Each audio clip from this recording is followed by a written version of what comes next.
הכנסת כסיף מהאולם. להוציא אותם מיד.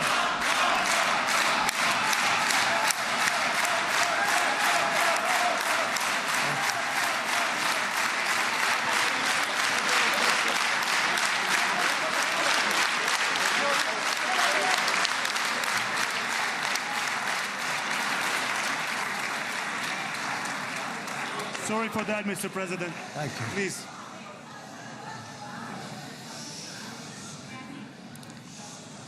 That was very efficient.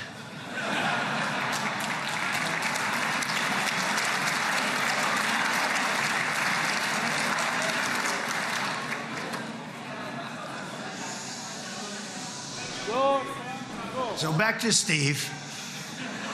He's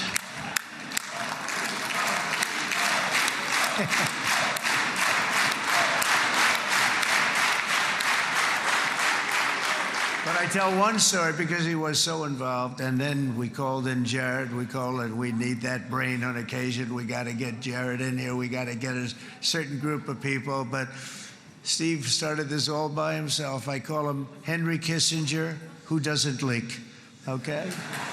Henry is a big leaker. He leaked. Steve doesn't leak. Steve just wants to get the job done. He wants to do what's right. But I'll give you just a quick story because, as you know, he's working on the war with Russia and Ukraine, a war that would have never happened if I were president. A shame. 7,000 young soldiers a week are being killed. More than that this last week. It's a shame that it never happened. But it did happen, and we won the race, and I took over this horrible war that's been raging, and I thought it would be easily settled. I thought it was a hell of a lot easier than doing what we just did very successfully with Israel and a lot of other people. But this came first, and we'll get that one. But I set up a meeting for him to meet with President Putin, thinking it would be a 15 or a 20-minute meeting. Steve had no idea about Russia, had no idea about Putin too much, didn't know too much about politics, wasn't that interested. He was really good at real estate, but he had that quality that I was looking for, and I didn't see it around in too many ways. And I set up the meeting with Putin, and I called. I said, is Steve finished yet? That was about a half an hour into the meeting. No, sir, he's not. He's still inside. This is in Moscow. I said, well, how's he doing? I don't know, sir. He's still inside. I called up an hour later. Let me speak to Steve. Sir, he's still with Putin. He's with President Putin. I said, wow, that's a long meeting, 1 hour. I called up an hour later, he was still with Putin. 3 hours later, he was still with Putin. 4 hours later, he started to get the word that he was going to be coming out soon. And in 5 hours, he came out. I said, what the hell were you talking about for 5 hours? And he says, just a lot of interesting things. We're talking about a lot of interesting things, including what he went in there for, but you can't talk about it for 5. You can talk about it for a certain period of time, and you know what you're getting. But that's a talent. That's a talent, where you can do that. Most people I'd send in, number one, they wouldn't be accepted. Number two, if they were, the meeting would last 5 minutes, and that's what happens with Steve. Everybody loves him. They love him on this side. They love him on the other side. And he really is. He's a great negotiator because he's a great guy. So thank you very much, Steve, very much.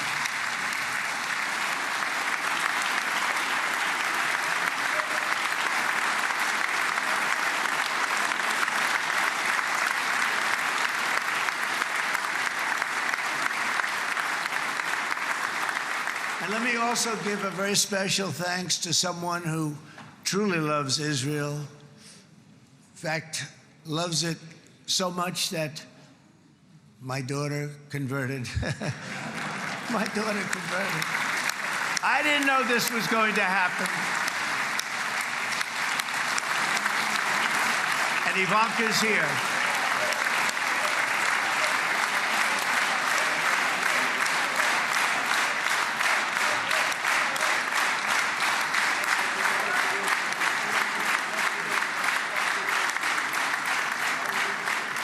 And Bibi, you do know this was not in the cards for me. You understand that. And she is so happy, and they are so happy. At least I think they're happy. If they're not, we have a big story, right? No, they have a great marriage, and they get along great. They're best friends. They have a very special relationship. But Jared has been so helpful. He really did something very special.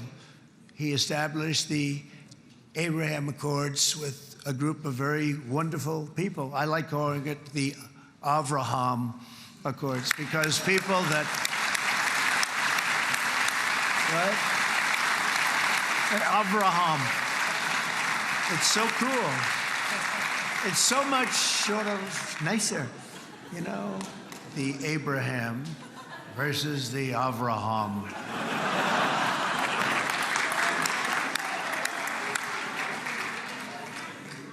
I just don't want to sound too sanctimonious when I do it, so, you know, I sort of split it up. This way we keep everybody happy.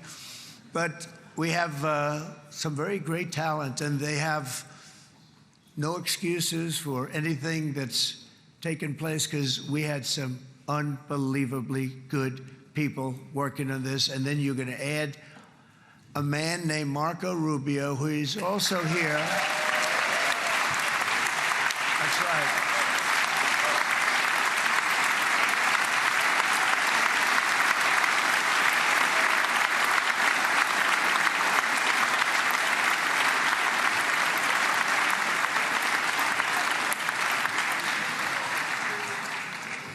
And I have a prediction that Marco will go down, I mean this, as the greatest Secretary of State in the history of the United States. I believe that. I believe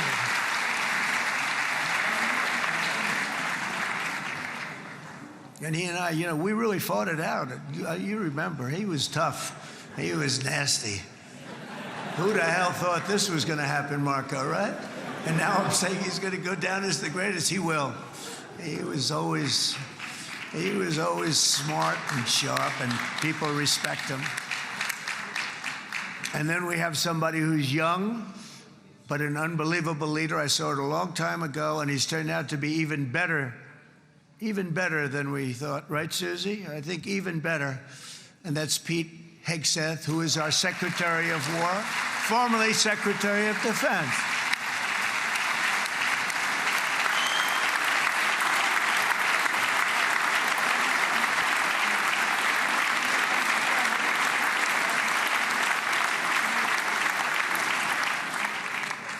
And as you know, we decisively won World War I. We decisively won World War II decisively. And everything in between and everything before it, we won everything. And then they had the brilliant idea of changing the name from war, you know, it was war, to defense. And with that went a certain thinking. And we fought in a very politically correct way after that. We always had the strongest military, and now we have a stronger military than we've ever had before. Because of my first term, I've totally rebuilt the military, every aspect of it. But we have, if you think, we settled 8 wars in 8 months.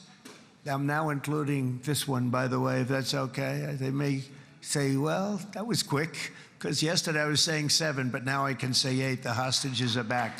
The hostages are back.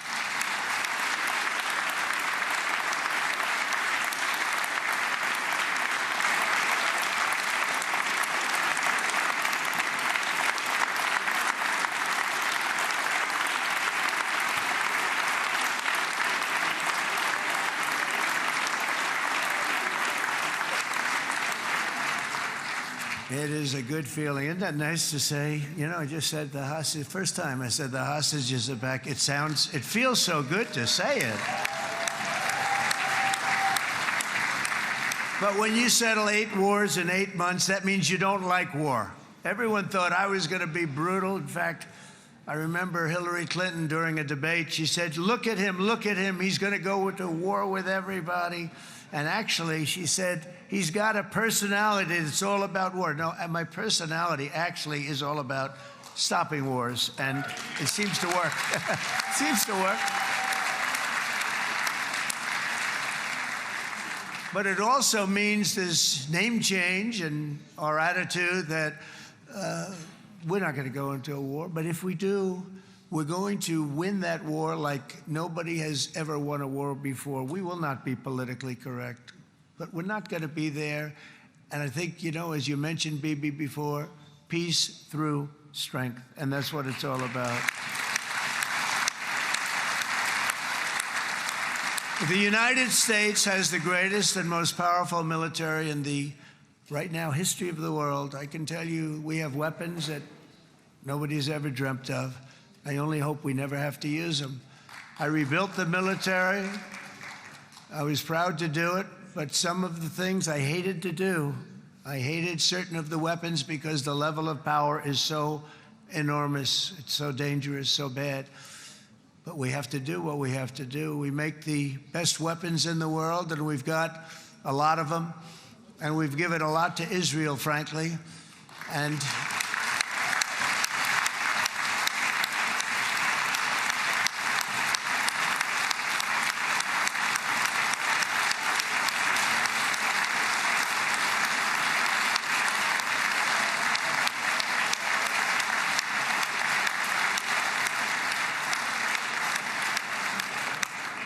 I mean, Bibi would call me so many times, can you get me this weapon, that weapon, that weapon? Some of them I never heard of, Bibi, and I made them.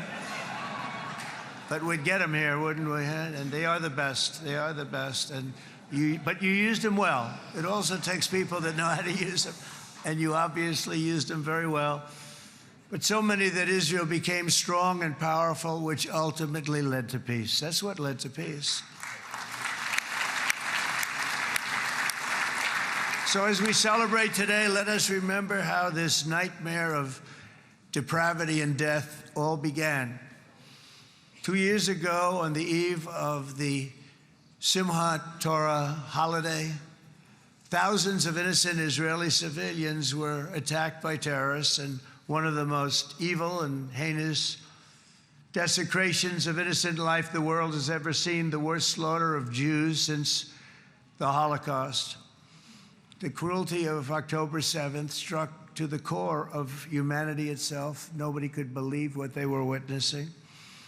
The United States of America grieved alongside you, and we mourned for our own citizens who were so viciously taken that day. And to all the families whose lives were forever changed by the atrocities of that day, and all of the people of Israel, please know that America joins you in those two everlasting vows: never forget and never again.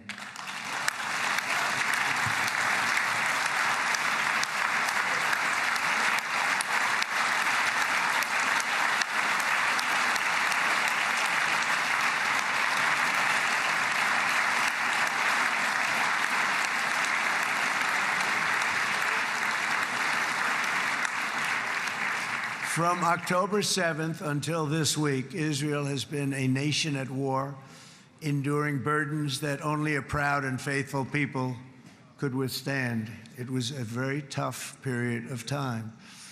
For so many families across this land, it has been years since you've known a single day of true peace. But now at last, not only for Israelis, but also for Palestinians and for many others, the long and painful nightmare is finally over. And as the dust settles, the smoke fades, the debris is removed, and the ashes cleaned from the air, the day that breaks on a region transformed, and a beautiful and much brighter future appears suddenly within your reach. This is now a very exciting time for Israel and for the entire Middle East, because all across the Middle East, the forces of chaos, terror, and ruin that have plagued the region for decades now stand weakened, isolated, and totally defeated. A new coalition of proud and responsible nations is emerging, and because of us, the enemies of all civilization are in retreat. Thanks to the bravery and incredible skill of the Israeli Defense Forces and Operation Rising Lion,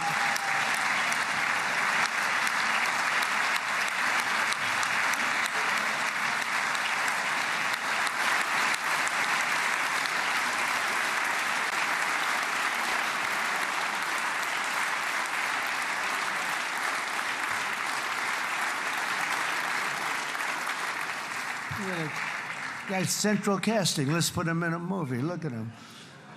Great job. And my people loved working with you. Loved it. They worked so well together. But many of Iran's top terrorists, including nuclear scientists and commanders, have been extinguished from this earth. And with Operation Midnight Hammer, boy, that's a great name for that, what we did. Last June, the United States military flew 7 of those beautiful B-2 bombers. They look so beautiful all of a sudden. They were always, I thought they were pretty planes. I had no idea they could do what they did. In fact, we just ordered 28 more of them. A little updated version. We ordered a whole pile of them.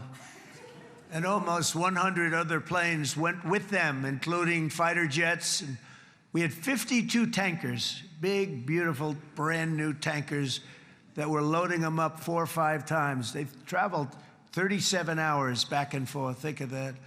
But we had tankers all over the sky for all the other planes. We had the F-22s, the F-35s, F-16s. We had a hell of a lot of planes.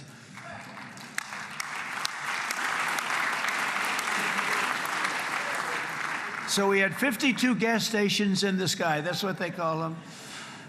I'll tell you, I wouldn't want to be flying one of them. We have our great General Raisin Cain right here. General, stand up. This guy, what a general.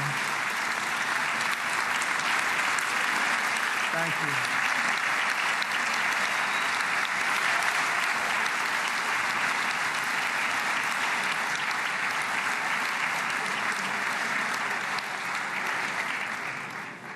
I asked General Cain, I said, you know, we're having problems with ISIS, and I was in Washington, and I asked, how long would it take to defeat ISIS? And my Washington generals told me, 3, 4, maybe 5 years, sir.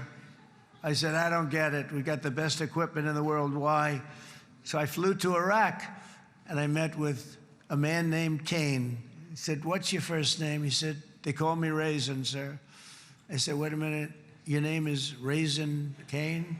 I've been looking for you for a long time. You gotta be kidding. So they told me 3, 4, 5 years to defeat ISIS. And I sit down with him and I say, why is it? I flew there in the dark of night. I landed, I'll never forget it. It was quite a trip. I'm glad I made it because I met him. I said, could I ask you, General? I come down. He said with another general and a sergeant. Everybody was like central casting. They could go into a movie right now. Between him and you guys over here, we could get rich making movies, okay?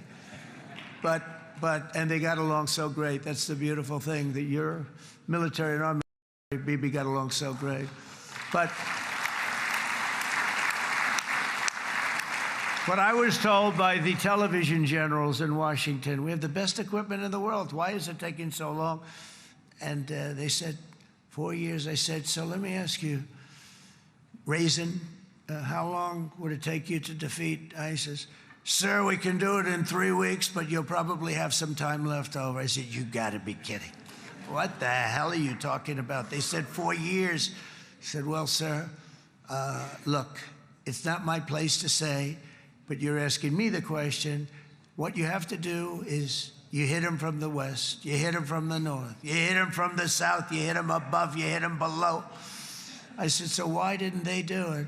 And he didn't want to speak badly of his superiors, which is hard to believe they were his superiors. It should have been the other way around a long time ago, because he's the one that did Operation Hammer. It was flawless.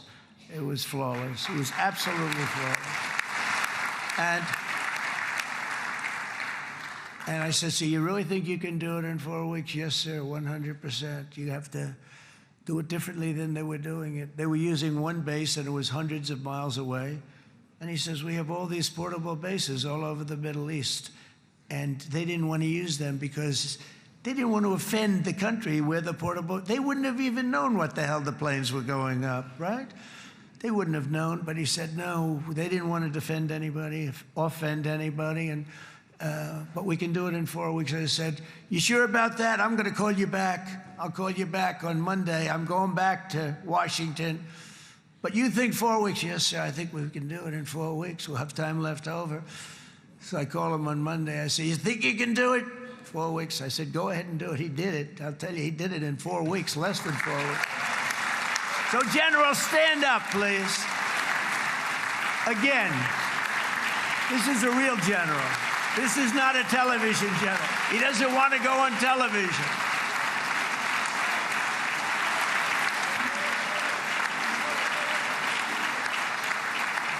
He doesn't want to go on television. I said the other guys love being on television.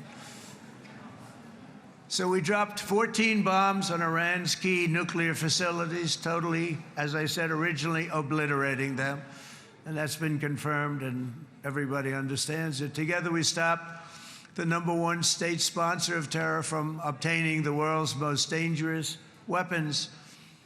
And if you think about it, if we didn't do that, and assuming we made the same deal that we have today, there'd be a dark cloud over this deal.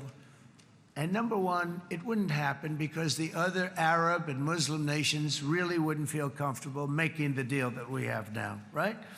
If Iran had that nuclear weapon that they were about 2 months away from having. They would have had it in 2 months or maybe less than that. They were right at, this was our last shot. They looked at it for 22 years. This was our last shot. The pilots told me that. They said, 22 years, sir. They looked at it. Our predecessors looked, they studied it. 3 times a year would do drills on that exact attack. And boy, did they get it right. But let's assume they didn't, and let's assume there was large-scale nuclear weapons in the hands of Iran.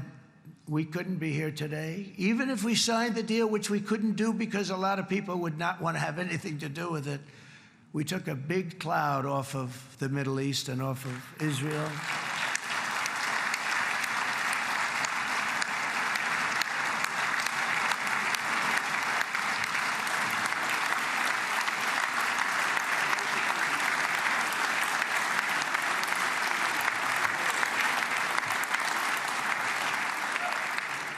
And it was my honor to help.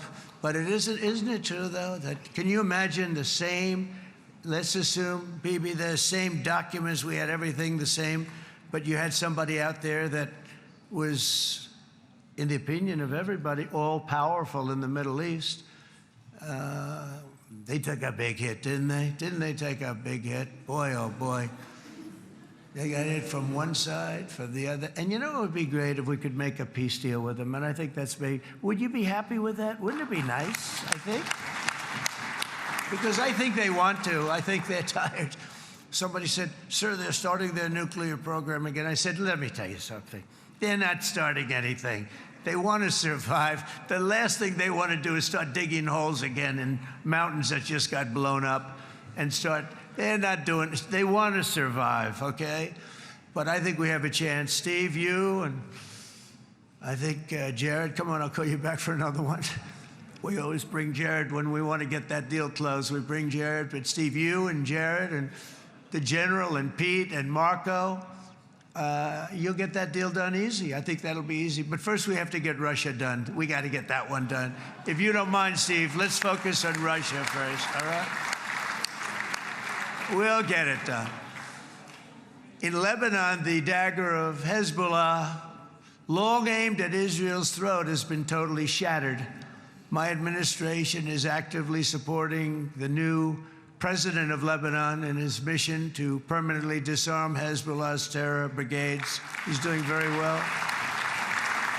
And build a thriving state at peace with its neighbors. And you're very much in favor of that, I know. And it's good things are happening there, really good things. And with this week's ceasefire, we've achieved the most challenging breakthrough of them all. The most challenging breakthrough maybe ever. I mean, I've never seen anything like it. I've been involved in a lot of success.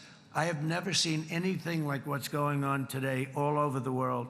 People are dancing in the streets, not just in Israel. They're dancing in the streets of countries that would have never danced in the street about what's happening today. They're dancing in those streets. So this long and difficult war has now ended. You know, some people say 3,000 years, some people say 500 years, whatever it is. It's the granddaddy of them all. And in an unprecedented achievement, virtually the entire region has endorsed the plan that Gaza will be immediately demilitarized, that Hamas will be disarmed, and Israel's security will no longer be threatened in any way, shape, or form.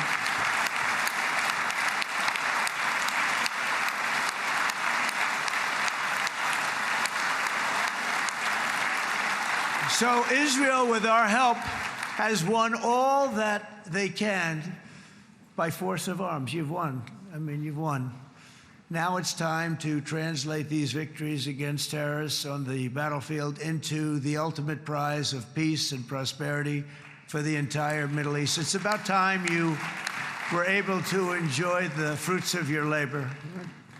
Mr. Opposition Leader. I said he's a very nice opposition leader. I think, no, he's a nice man. Bibi, he's a nice man.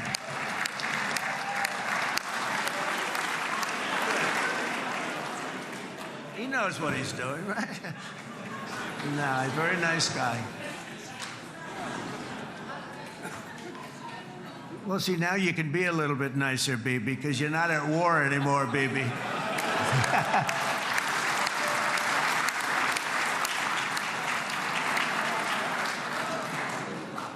But only by embracing the opportunities of this moment can we achieve our goal of ensuring that the horrors of recent years will never happen again. You don't want to have to go through this again. 8 years ago, I came to this region on a very special first trip abroad as the President of the United States. I came here very early at your request. I addressed the leaders of the Arab and Muslim world gathered in Saudi Arabia and said that it was time to build a future free of the grip of extremism and terror. And interestingly, right now, as soon as I'm finished, I'm quite late. You've kept me quite late between opposition leaders and Bibi's brilliant but very long speech. I thought I was going to run up here, make a speech, and then head to Egypt. It didn't work out, though. And you made a pretty long one, too, Sarah.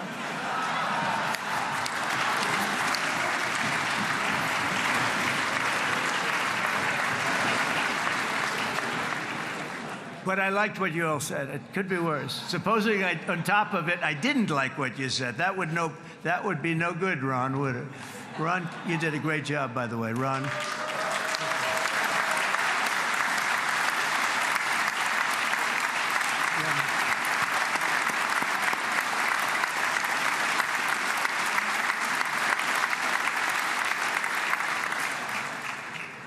So I'm going to be meeting, actually, in a little while, I'm going to be meeting with the most powerful, the richest nations, really, in the world. Although now, with the tariffs, the United States is by far the richest nation in the world, as you probably have been reading. But the richest nations, most powerful nations, you know, tremendous, headed by some tremendous people in many cases. Some cases I wouldn't say necessarily I would endorse. But I will tell you, some incredible people that really helped us make this all possible. So I'll be going there. I'll be quite late. They might not be there by the time I get there. But we're going to give it a shot. But the journey we started back then led to the crushing defeat of the ISIS caliphate, to the monumental Abraham Accords, and ultimately to the historic ceasefire this week, in which many of those same nations really played a very pivotal role, I have to tell you. Steve will tell you that. Jared will tell you that.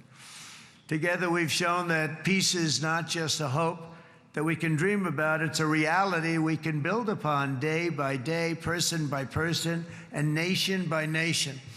And because of that, the Middle East is finally ready to embrace its extraordinary potential. You have extraordinary potential in this region.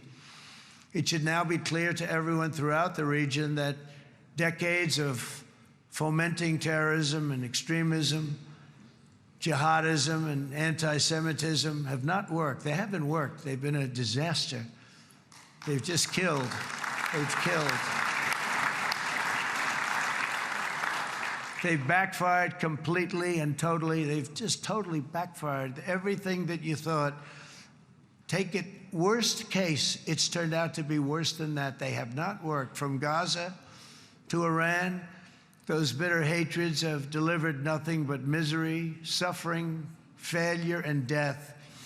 They've served not to weaken Israel, but to annihilate the very forces that did the most to foment this hatred. And it's really, I mean, everybody that's tried it has become irrelevant. Meanwhile, we've seen those nations that set aside their differences, reached across ancient divides, and pursued engagement are now among the most successful in the region. They're getting along with Israel, and they're doing great. And I can tell you the 4 nations that joined the Abraham Accords early on, and you'd all be doing me a favor, and I'm going to be saying this in a little while to some other friends, would love you all to, is this right, Jared? Join up in the Abraham Accords. We have to join up and get together. You can have that whole thing filled out. We had a very weak administration, worst president in the history of our country by far. And Barack Obama was not far behind, by the way.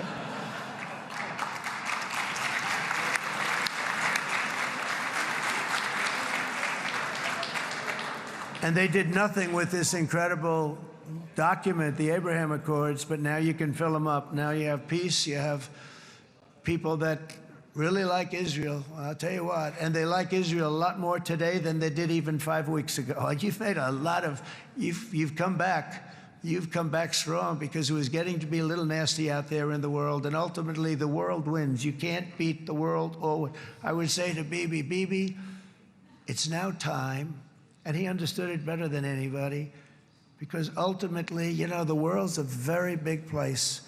And I've said a lot. I said, this piece of land is very small. It's unbelievable what you've done with that tiny, you look at a map even of just, not the world, the Middle East, and you have this little dot.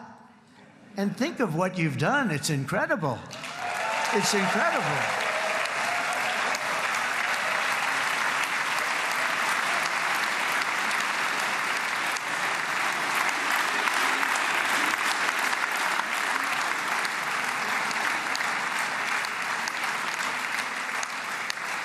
But the world is loving Israel again. And I said to Bibi, you know, the world is big and it's strong. And Ron, ultimately, the world wins. And we don't have to worry about that now. But there was getting to be a period of time over the last few months, you know, the world wanted peace and Israel wanted peace. Everybody did. Everybody did. And what a victory it's been, right? What a victory it's been. If you would have gone on for 3, 4 more years, keep fighting, it was getting bad. It was getting heated. The timing of this is brilliant. And I said, Bibi, you're going to be remembered for this far more than if you kept this thing going, kill. It would be it would not be the same. And I just want to congratulate you for having the courage to say, that's it, we've won. And now let's enjoy our lives and let's rebuild Israel and make it stronger and bigger and better than it's ever been before. We're going to do that. Took a lot of guts. And the choice for Palestinians could not be more clear. This is their chance to turn forever from the path of terror and violence. It's been extreme, to exile the wicked forces of hate that are in their midst, and I think that's going to happen. I've met some people over the last couple of months that want to see it happen very much, and after tremendous pain and death and hardship, now is the time to concentrate on building their people up instead of trying to tear Israel down. We don't want that to happen again. And the total focus of Gazans must be on restoring the fundamentals of stability, safety, dignity, and economic development so they can finally have the better life that their children really do deserve after all these decades of horror. I intend to be a partner in this effort in the sense that we're going to help and we're going to do something that became unbelievably popular. Everybody wants to be on it. It's called the Board of Peace, okay? How about that? Is that a beautiful name? Like a board of peace.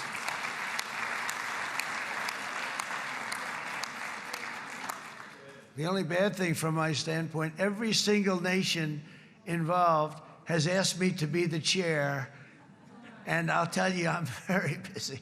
I didn't count on that, but you know what? If we do it, we'll do it right, and we have unbelievable power and wealth, because you're going to need wealth. You're going to need wealth to rebuild things, and they have wealth like few people have wealth. I want to thank the Arab and Muslim nations for their commitment that they've made to support a safe rebuilding of Gaza and beyond. I have many Arab countries, very wealthy countries, that came up and said, we'll put up tremendous amounts of money to get rebuild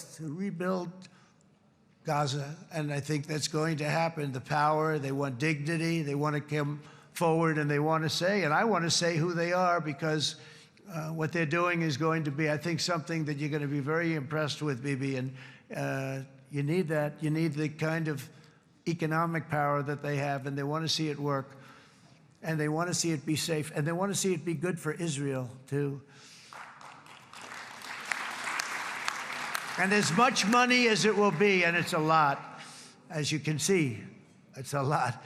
For these countries, it's relatively little relative to their worth.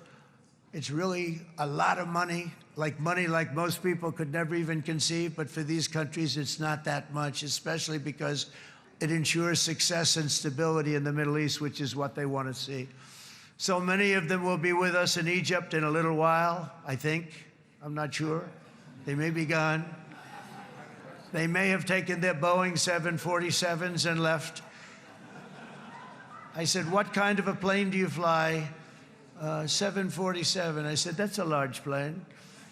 No, they may have. Steve, do you think they've left on their their brand new Boeing 747s? Or, I don't know. We're going to find out soon. It's going to be a big story. There'll be 2 people left, and they'll be the 2 poorest ones.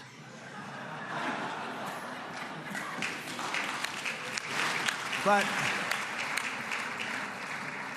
it will be the wealthiest and most powerful group of nations. So the group that we have assembled, that's waiting for us, is the wealthiest and most powerful group ever assembled at one time. There has never been a group like this. And they're only looking for good. They want good. They're going to do good. And as those commitments are made, I'm going to let the world know who's doing it, because they really deserve to get the credit. And some of them probably won't want the credit, but they deserve it. It's more obvious than ever that the productive and responsible nations of this region should not be enemies or adversaries. You should be partners and eventually even friends, and that's what's going to happen. I know it. Together you can stand against the forces of chaos. Yeah, you go ahead. That's an important point.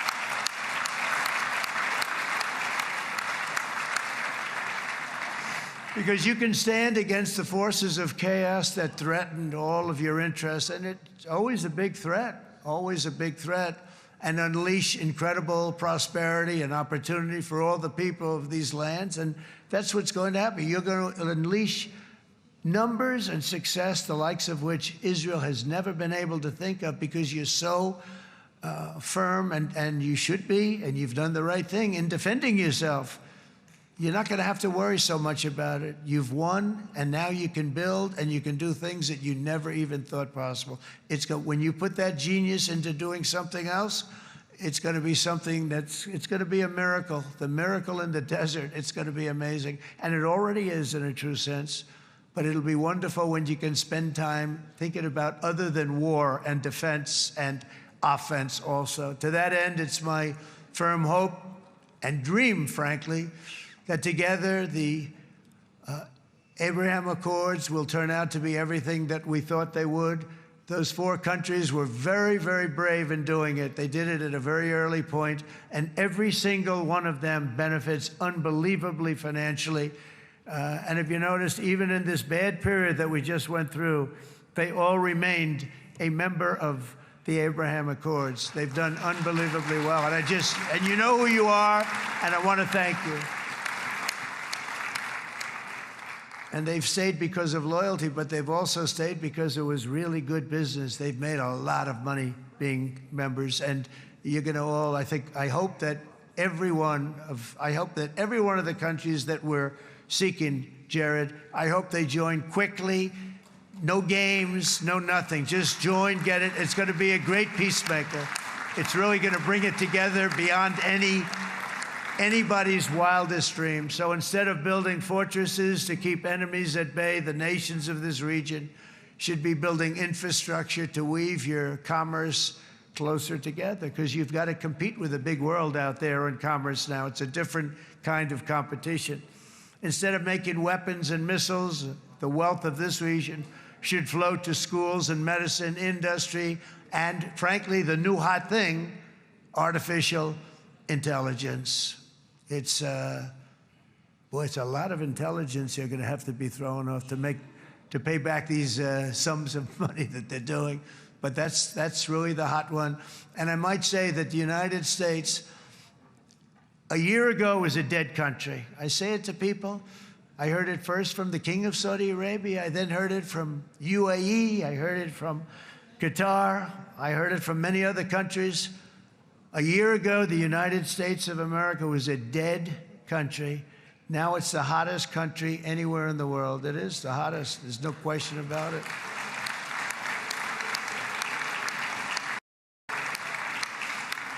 In fact, if you go back a year ago, before the election, although once we had November 5th, we became hot because people got it. I would say November 5th was a time that we became really hot. But once you go back a couple of years, if I were in charge and the country was doing what they were, nobody was going to ask me to speak. Nobody asked Joe Biden to come up and speak, I guarantee you that. And if they did, he would have turned them down, I promise you. He didn't speak. He didn't speak, and he didn't speak well. But all of the countries in the Middle East, it could have, what we're doing now, it could have happened a long time ago, but it was strangled and set back almost irretrievably by the administrations of Barack Obama and then Joe Biden. It was, there was a hatred toward Israel. There was an absolute hatred. The setbacks really started when President Obama signed the Iran nuclear deal. This was a disaster for Israel, and it was a disaster for everyone. And I remember that Bibi Netanyahu came to the United States and worked so hard to try and get Obama not to do that deal.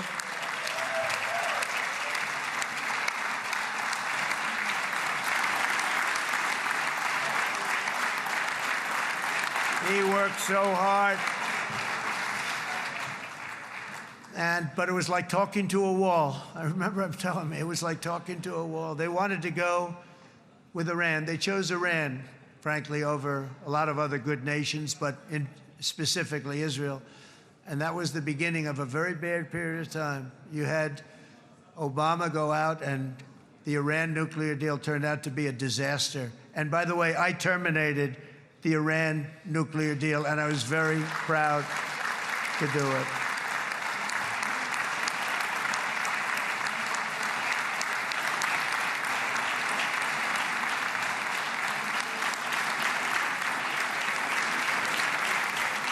Yet even to Iran, whose regime has inflicted so much death on the Middle East, the hand of friendship and cooperation is open. I'm telling you, they want to make a deal. That's all I do in my life. I make deals. I'm good at it. I've always been good at it. And I know when they want. Even if they said, we don't want to make a deal, I can tell you they want to make a deal. All right, they do. They want to make a deal, and we're going to see if we can do something, because this is crazy what's happening, and we're not going to have this anymore. Neither the United States nor Israel bear the people of Iran any hostility. We merely want to live in peace. We don't want any looming threats over our heads, and we don't want to even think in terms of nuclear destruction. It's not going to happen, never will happen. There's nothing that would do more good for this part of the world than for Iran's leaders to renounce terror, stop threatening their neighbors, quit funding their militant proxies, and finally recognize Israel's right to existence. They have to do that. They have to do that. And to Iran, And as you know, this is not said out of weakness. There's no weakness.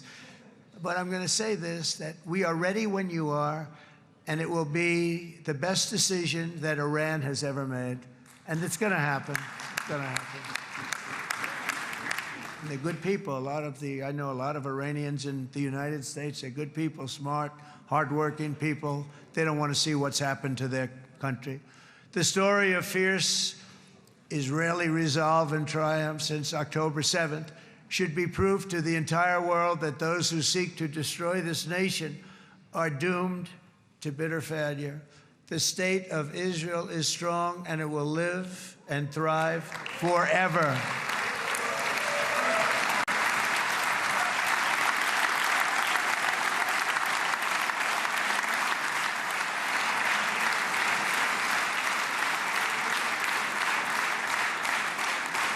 And that is why Israel will always remain a vital ally of the United States of America. Israelis share our values, field one of the world's most powerful militaries. You really do. You have an amazing, what a job you've done.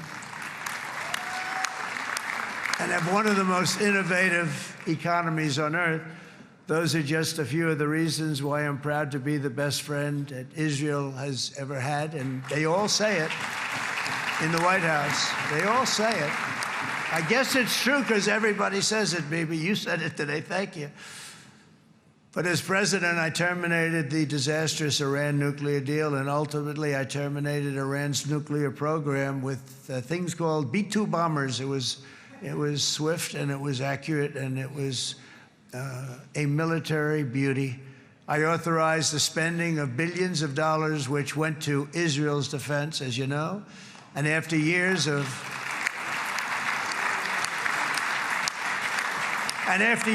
broken promises from many other American presidents, you know that, they kept promising. I never understood it until I got there. There was a lot of pressure put on these presidents. It was put on me too, but I didn't yield to the pressure. But every president for decades said, we're going to do it. The difference is I kept my promise and officially recognized the capital of Israel and moved the American embassy to Jerusalem.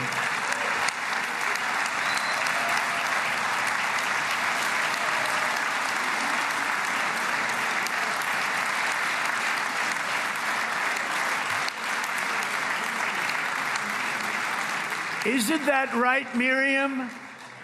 Look at Miriam. She's back there. Stand up, Miriam. Stand up.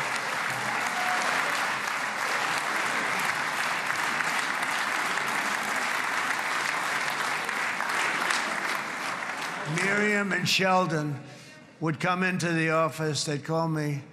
He'd call me. I think they had more trips to the White House than anybody else I can think of. Look at her sitting there so innocently.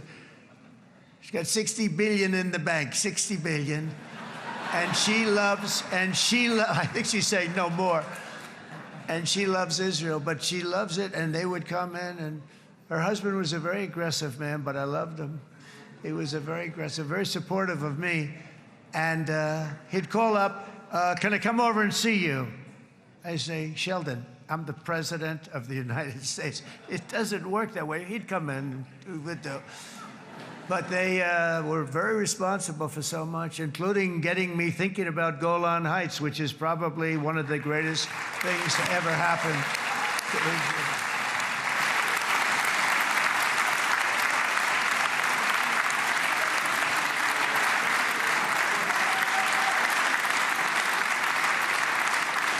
Miriam, stand up, please. She really is. I mean, she loves this country.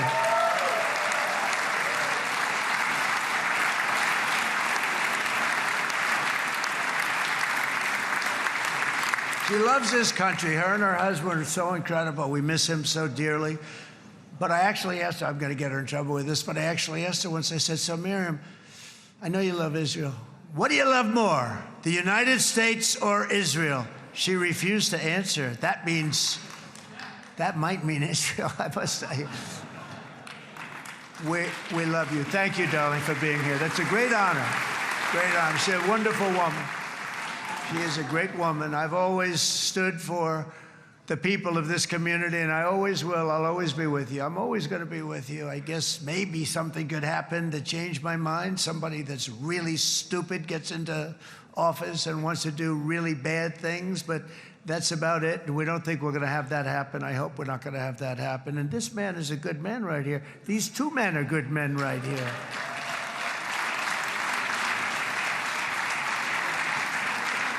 Hey, I have an idea. Mr. President, why don't you give him a pardon? Give him a pardon. Come on.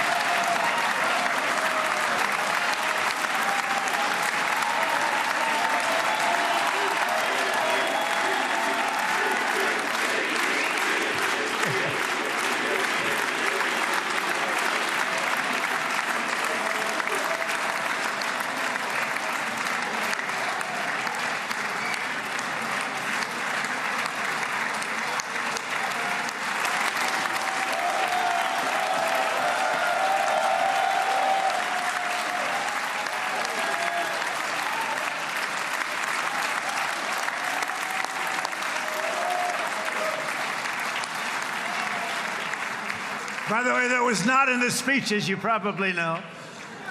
But I happen to like this gentleman right over here, and it just seems to make so much sense. You know, whether we like it or not, this has been one of the greatest wartime presidents. This has been one of the greatest wartime presidents. And cigars and champagne, who the hell cares about that?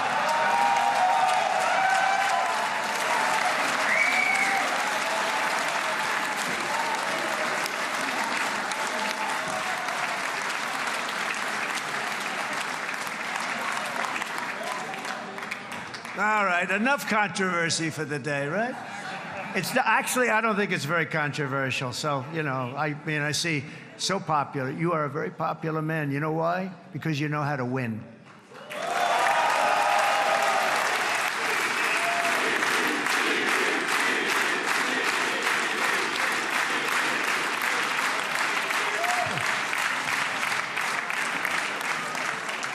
Over the past 2 years, I've met many of the families of the Israelis taken hostage and those that were taken hostage. Unbelievable. I've looked into their eyes. I've seen the worst nightmares of their suffering, but I've also seen something else, the beautiful love of the people, the love of people, frankly, that hold things together, the love that gives you the courage to carry on through thousands of years of persecution and repression and to emerge with the heart of David. It's the heart of David. It's that love that's defeated the enemies of civilization, built this incredible country and this unbelievable economy, and forged one of the great democracies of the world. That is why it's a true honor to stand here today and address this assembly in your ancient and eternal now capital, Jerusalem. I'm proud to have helped in that regard. This city and this nation stand as living proof that a much brighter future for this entire region is truly within our grasp. For thousands of years, Jerusalem has been a home to Christians, Jews, Muslims, and people of all ethnicities and creeds. This is the holy center of the world's three great Abrahamic faiths. I like that too. Adorned, it's the first time I've seen that word in a while. Adorned with their sacred sites and alive with their pilgrims and visitors from every corner of the globe. But here between the Western Wall, the Temple Mount, and the hill called Calvary, people of every faith and background live, work, pray, serve, and raise their families side by side, and they do it with love. This example is just one of the modern miracles that Israel has given to the world. And just in closing, the leaders in this chamber know better than anyone else the challenges of this harmony, and it's been easily won. No, it hasn't. It has not been. It's been so tough, but it has been, some say, a miracle. What you've done is a miracle. Look at your size. Look at your chances when it all started. And you know, if you think about it, You are safer today, stronger today, and more respected today than at any time in the history of Israel. Think of it. People used to say it wouldn't exist. They don't say that anymore, do they? Yet if safety, security, and coexistence can thrive here in the winding alleys and ancient paths of Jerusalem, then surely peace and respect can flourish among the nations of the broader Middle East. The God who once dwelled among his people in this city still calls us, in the words of Scripture, the turn from evil and do good, to seek peace and pursue it. So he still whispers truth into the hills and knolls and valleys of his magnificent creation, and he still writes hope into the hearts of his children all over the world. And that is why even after 3,000 years of pain and conflict, the people of Israel have never given up from the threats of Zionism, from all sorts of threats. You want the promise of Zion. You want the promise of success and hope and love and God. And the people of America have never lost faith in the promise of a great and blessed future for all of us. From the very first day that modern Israel was founded, we have stood together through thick and thin of setbacks, and through victory and defeat, through glory and heartache. We have built industries together. We have made discoveries together. We have confronted evil together, and we have waged war together. And perhaps most beautifully of all, we have made peace together. And this week, against all odds, we have done the impossible and brought our hostages home.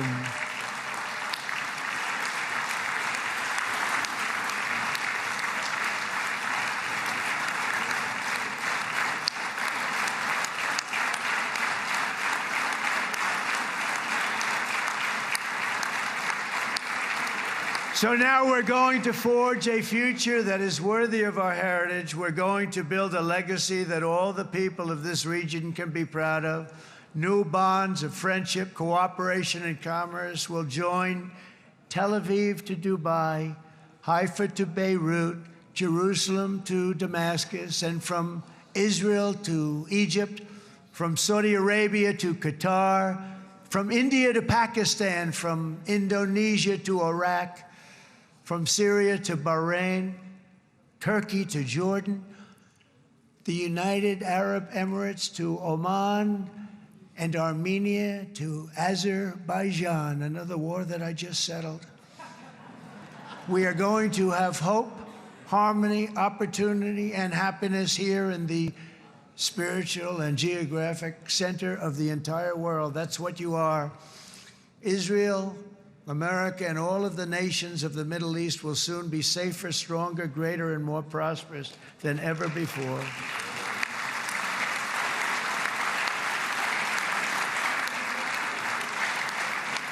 And I want to thank you all once again for this exceptional honor. This has been truly an honor. It's seldom that a president is invited to do this. And I love Israel. I'm with you all the way. You will be bigger, better, stronger, and more loving than ever before.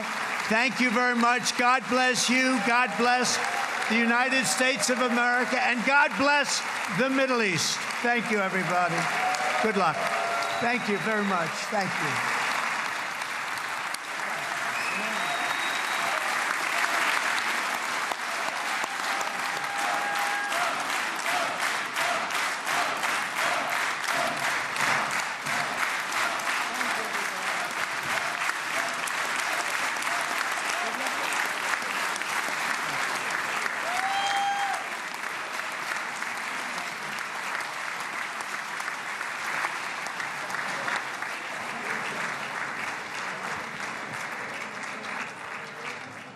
אני מודה לנשיא ארצות הברית של אמריקה על דבריו. חברות וחברי הכנסת, תם סדר היום. הישיבה הבאה תתקיים ביום שני, כ"ח בתשרי התשפ"ו, 20 באוקטובר 2025 בשעה 16:00. חג שמח ובשורות טובות. ישיבה זו נעולה. וכבוד יושב ראש הכנסת.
עד ליציאת פמליית נשיא ארצות הברית מהמשכן. תודה.